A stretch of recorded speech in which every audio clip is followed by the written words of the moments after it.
दोस्तों, मैं आज एक ख़ास मौज़ू पर गुफ्तगू करने के लिए हिदायतुल्लाह जट्टिल साहब के साथ हाज़िर हूँ। आज कोई सियासी गुफ्तगू नहीं होगी। इसे हम जानना चाहेंगे कि कोई इलेक्शन का ज़माना भी नहीं है। आने वाले दिनों में अभी कुछ आगे के दिनों तक भी कोई इलेक्शन का कोई दूर-दूर तक कोई चर्चा नहीं है। उसके बावजूद इनके सामाजिक काम की जो सरगर्मियाँ थीं वो लगातार जारी है, सफाई का काम जारी है।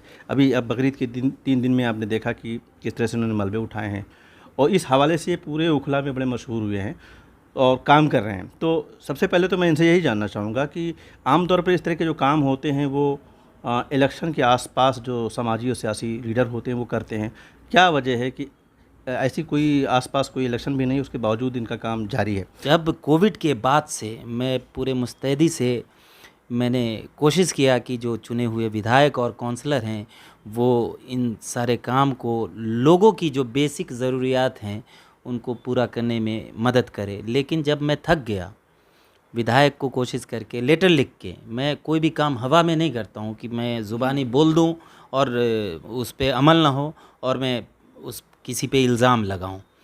मैंने कोशिश की, हर मुमकिन कोशिश की, विधायक को लेटर लिखने की, काउंसलर को लेटर लिखने की, लेकिन मेरे किसी भी लेटर का कोई जवाब नहीं आया। तो मैं बहुत दुखी हुआ एक वक्त में कि हमारा इलाका है, हम उस पे काम नहीं कर पा रहे हैं। तो मैंने खुद ही वो काम शुरू कर दिया कि अपने इलाके में झाड़ू देने का काम, मलबा उठाने का काम, ये सारे काम मैंने खुद ही शुरू किए। जैसा आपने बताया कि बकरीद में मलबा उठाना, वो लास्ट ईयर से शुरू किया था कि कुर्बानी आप अपने घरों में करें, आपके घर से मलबा हम उठाएंगे। तो चूँकि पिछले साल किया था, लोगों को लगा कि चुनाव में की वजह से कर रहा है। जी। ये बात ठीक है कि अगर पार्टी मौका देती, मैं कांग्रेस पार्टी का एक मेंबर हूँ, अगर पार्टी मौका देती और मुझ पे जनता यकीन करती और भरोसा करती तो शायद मैं चुनाव लड़ता भी। लेकिन चुनाव टल जाने से या नहीं होने से मैंने जो भरोसा लोगों में दिलाया था, जो यकीन लोगों में दिलाया था, आज अगर मैं उन सारी चीज़ों पे वापस हो जाऊं कि चुनाव नहीं हो रहा, तो मैं अपने आप में बेईमान होऊंगा। जनता जो है मुझे बेईमान समझेगी और मैं अपने ऊपर बेईमानी का टैग क्यों लगने दूं? मुझे एक चीज़ बताइए कि आपने अपने स्तर से तो काम किया और कोशिश की मोहल्ले को साफ़ करने की, 3 दिन आपने ये गाड़ी लगवाई। लेकिन एक चीज़ जो मैं देख पा रहा हूँ कि अशिफा के पास से गुज़रना इस साल और भी नामुमकिन हो गया, बल्कि एक पूरा सड़क ब्लॉक हो गई। आपने मोहल्लों से मलबा उठाया, गाड़ियाँ वहाँ तक लेकर गईं, लेकिन वहाँ से जो मलबा उठना था वो नहीं उठ पाया। पिछले साल जो काम शुरू किया तो एक कंपटीशन था, इलेक्शन था, तो एक उम्मीद थी लोगों की, मैं भी चुनाव लड़ूंगा, मैं भी चुनाव लड़ूंगा, एक कंपटीशन था। इस वक्त जो है माहौल इलाके में ये पता है कि चुनाव नहीं होना है, तो कोई कंपटीशन नहीं था। तो लोड जो एमसीडी का होना चाहिए, एक तो एमसीडी जो सेंट्रल गवर्नमेंट के अधीन है, वो तो चाहती है कि ओखला के लोगों को बदनाम करे। कोई कैब लेके ओला उबर वाला भी आएगा या टैक्सी वाला आएगा और वो इस इलाके से, जो गैर मुस्लिम है, जो कुर्बानी नहीं जानता, वो इस इलाके में आएगा तो देखेगा यार इस कदर इनके यहाँ गंदगी मस्ती है, तो वो एक मैसेज लेके जाएगा कि ये लोग इतने गंदे रहते हैं। अब उनको नहीं पता कि हमारा विधायक नाकारा और निकम्मा है।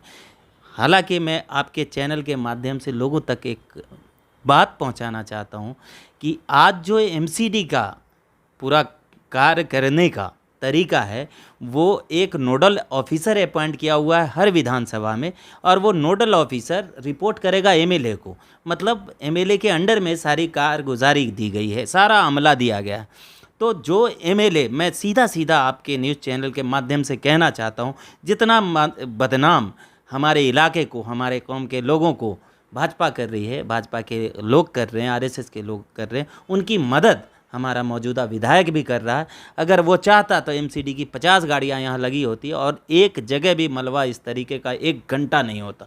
दूसरी और जगहों पे भी आप देख सकते हैं कहीं नहीं होता। लेकिन इन्होंने पहले दिन थोड़ा बहुत किया, 2 दिन लगातार छोड़ दिया, कल रात में उठाया कुछ। हिदायत साहब, ये बड़ी अच्छी बात है, आपका कमिटमेंट है, जुनून है, जज्बा है, खर्च कर रहे हैं। लेकिन ये कोई 1-2 दिन का काम नहीं, 1-2 साल का काम नहीं है और ये लगातार ये समस्या बनी हुई है। न जाने कब वो ओखला का वो दिन आएगा कि ओखला को हम क्लीन ओखला, ग्रीन ओखला के नाम से जो हम नारा लगा रहे हैं वो सच साबित होगा। तो इतनी लंबी लड़ाई है, इतना लंबा सफ़र है, इस सफ़र में आम तौर पर थक कर बैठ जाना, डिरेल हो जाना, ये आम सी बात होती है। आपसे क्या उम्मीद की जाए? आप अभी जो इलाके में अभी आप देखते हैं कि सामने जसोला है, एक तरफ शाहीन बाग अबुल फजल है। मैंने जितनी जहाँ तक मेरी जानकारी है और जिन लोगों को भी देखा है, अबुल फजल शाहीन बाग जो थोड़ा फैज़याब होते हैं वो ओखला छोड़ के जसोला शिफ्ट हो जाते हैं। जिस दिन मैं कामयाब हो जाऊंगा, जब कामयाब अपने आप को समझूंगा, और मेरी मेहनत तब तक लगी रहेगी और लगातार मेहनत जारी रहेगी जब जसोला से लोग अबुल फजल में शिफ्ट हुआ करेंगे और शाहीन बाग में शिफ्ट हुआ करेंगे और कहेंगे यहाँ भी वो सारी फैसिलिटी है, तब मैं अपने आप को कामयाब समझूंगा, अपने मुहिम को कामयाब समझूंगा। थोड़ा सा मैं उसमें जनता की मदद चाहूँगा कि मेरी जो मुहिम है, सफाई आधा ईमान है, स्वच्छ ओखला स्वस्थ ओखला, उसमें लोगों की थोड़ी मदद की गुजारिश है कि यहाँ वहाँ कूड़ा न फेंकें, वो मुझे कांटेक्ट करें, उनके गलियों की सफाई हम करना चाहेंगे। लोगों को साफ़ सुथरा रहने पर मतलब आमादा करना और उनके अंदर वो सेंस डेवलप करने में आप कितना कामयाब हो पाए 2 साल में? फ़र्क है उनको कहिए जनता को अगर फैसिलिटी मिलेगी तो जनता पन्नी इधर उधर नहीं फेंकती, लेकिन मजबूरी क्या है कि आबादी बढ़ी है, लोग बढ़े हैं, लेकिन इंफ्रास्ट्रक्चर की कमी है। तो जो कूड़ा घर 2-3 था, डंपिंग यार्ड कह लीजिए या डंपिंग प्लेस कह लीजिए, वो अभी 1000 के लगभग में। मैं तो गिनता हूँ, मैं तो लोगों गलियाँ घूमता हूँ, तो उस हिसाब से अगर मैं देखता हूँ तो लोग बेपनाह परेशान हैं। वो अपने गलियों को, अपने मोहल्ले को साफ़ देखना चाहते हैं। लेकिन आप ये बताइए ना कि आप कूड़ा है, कूड़ा भी कूड़े वाले को लोग कहते हैं, नेता क्या कह देता है कि लोग 50 रुपया कूड़े वाले को नहीं देते।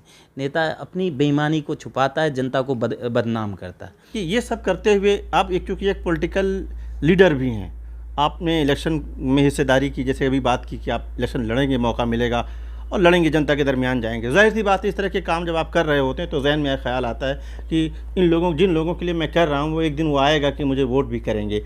तो ये जो तवक्कुआत हैं जनता से आपकी, जो अभी हिडन तवक्कुआत मैं कह सकता हूँ, हिडन एजेंडा नहीं है। मैं इस ओखला से कमाना नहीं चाहता। सीधी बात कहूँ कि जो पीछे पार्षद हों चाहे विधायक हों, उन्होंने ओखला से कमाया है, ओखला को एक बिज़नेस सेंटर माना है, चाहे वो कब्ज़ा करके हो चाहे फ्लैट बना के हो। मेरी वो नीयत नहीं है। अल्लाह का शुक्र है, मैं जिस काम में भी हूँ खुश हूँ। मुझे ओखला को बिज़नेस सेंटर नहीं बनाना है, मुझे ओखला को साफ़ सुथरा और बिज़नेस सेंटर मार्केट बनाना है कि लोग ओखला में आए और खुश हुए। मुझे यहाँ से कमाना नहीं है, इसलिए मेरा कोई हिडन एजेंडा नहीं है। चुनाव है, चुनाव अगर मौका मिला ज़रूर लड़ेंगे। हिदायतुल्लाह जेंटिल जो हमें बता रहे थे कि इनका कोई चुनाव का या किसी भी तरह का कोई ऐसा हिडन एजेंडा नहीं है। बहरहाल आज बस इतना ही। हम उम्मीद करते हैं कि इनका ये मिशन सफाई का जारी रहेगा और ओखला की जनता अपने नुमाइंदों से ज़रूर सवाल करेगी। बहुत शुक्रिया।